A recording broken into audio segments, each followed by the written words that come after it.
আপনার কাছে 1 কোটি টাকা আছে, কিছু মনে হচ্ছে না। কালকে কে জানে, আল্লাহ না করুক, যে 1000 টাকা কারো কাছে চাইতে হচ্ছে, 1000 টাকার জন্য ঠেকে গেছে, হতে পারে না?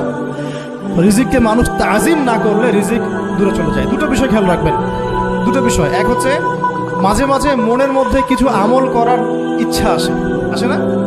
মনে হলো যে আচ্ছা একটু 10টা আয়াত পড়ি, মনে আসে না? মাঝে মাঝে এমন মনে হয় না? ওই সময় এই যে মনের মধ্যে যে এই ইরাদাটা জাগ্রত হওয়া, এটাকে আমরা বলি ওয়ারিদ। অন্য ভাষায় আপনি বলতে পারেন মেহমান। কি বলতে পারেন? এটা আল্লাহর পক্ষ থেকে আপনার কলবের মধ্যে মেহমান হিসেবে এসেছে। এখন আপনি যদি আমলটা করেন, সেই মেহমান বারবার আপনার কলবে আসবে। যদি আপনি ওই সময় আমলটা না করেন, মেহমান চলে যাবে, মেহমান অসম্মানিত হলে পরে আর আসবে না। একইভাবে রিজিক আল্লাহ পাক দিয়েছেন, এর তাজিম যদি করতে পারেন রিজিক বেশি আসবে। রিজিকের তাজিম সম্মান করতে না পারলে রিজিক আসবে না, বেশি কমে যাবে। উসমান রাদিয়াল্লাহু আনহু সবচেয়ে ধনী ছিলেন না? কেন জানেন? কেন? এটা কি জানেন কেন ধনী ছিলেন? একে তো তিনি প্রচুর দান সদকা করতেন, এটা তো আপনারা জানেনই। আরেকটা জিনিস অনেকে জানে না, তিনি উটের পিঠে বসেছিলেন, কিছু একটা খাচ্ছিলেন, এই 2-1টা দানা পড়ে গেছে নিচে। উটের পিঠ থেকে নেমেছেন, নেমে সেই দানা উঠিয়েছেন, পরিষ্কার করেছেন, ধুয়েছেন, আবার খেয়েছেন।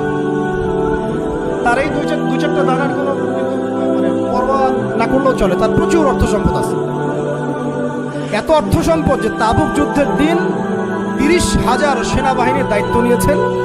30,000 সেনাবাহিনীর দায়িত্ব নিয়েছেন। সেনাবাহিনী যাবে, থাকবে, খাবে, তাঁবু টাঙাবে, সব দায়িত্ব তার। 30,000 সেনাবাহিনীর দায়িত্ব নেওয়া কি চারটাখানি কথা? তো এই সাহাবী কয়েকটা খাবারের দানা উঠিয়ে খেলেন। নবী সাল্লাল্লাহু আলাইহি ওয়াসাল্লাম বলেছিলেন, তোমাকে আল্লাহ পাক রিজিক বাড়িয়ে দিবে না কেন? তুমি রিজিকের যে তাজিম, যে সম্মান তুমি করো, এর বদৌলতে আল্লাহ পাক তোমাকে বেহিসাব রিজিক দিবেন। দুইটা বিষয় খেয়াল রাখবো। আমলের মেহমান হৃদয়ের মধ্যে আসলে তাকে ফিরায় না দেওয়া, তাহলে সেই মেহমান কিন্তু আর আসবে না। মেহমানকে মূল্যায়ন করলে মেহমান বারবার আসবে। আর রিজিকের তাজিম না করলে রিজিক কিন্তু আপনার ঘরে বেশি বেশি আসবে। এমনি তো হারামের যুগ, এমনি সুদের যুগ, এমনি ঘুষের যুগ। অলমোস্ট এভরি ফ্যামিলি সুদখোর এখন, অলমোস্ট এভরি ফ্যামিলি। মেয়েরা স্পেশালি যারা শাশুড়ি টাইপের, আপনারা মাইন্ড করেন না, তাদের সাইকোলজি যে এতই নিচে নেমে গেছে এখন, যে আমার মেয়ে জাহান্নামে যায় যাক।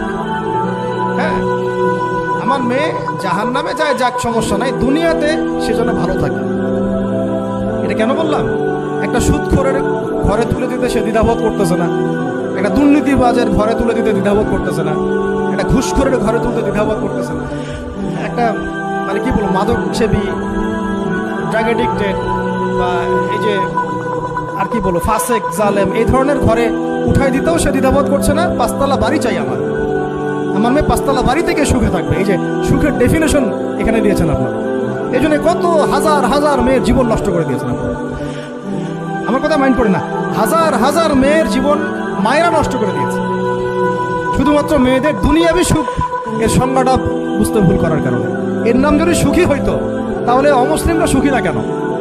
পশ্চিমারা সুখী না কেন? ওরা আত্মহত্যা করে কেন? এভাবে মেয়েদের জীবন নষ্ট করেছে। অথচ অল্প যদি হালাল রিজিকও হতো, আল্লাহ পাক তাকে বরকত দিতেন, সুখে থাকতেন। আল্লাহ পাক আপনাদেরকে রিজিকের মূল্য বোঝার, তাজিম করার তৌফিক দান করেন, আমিন।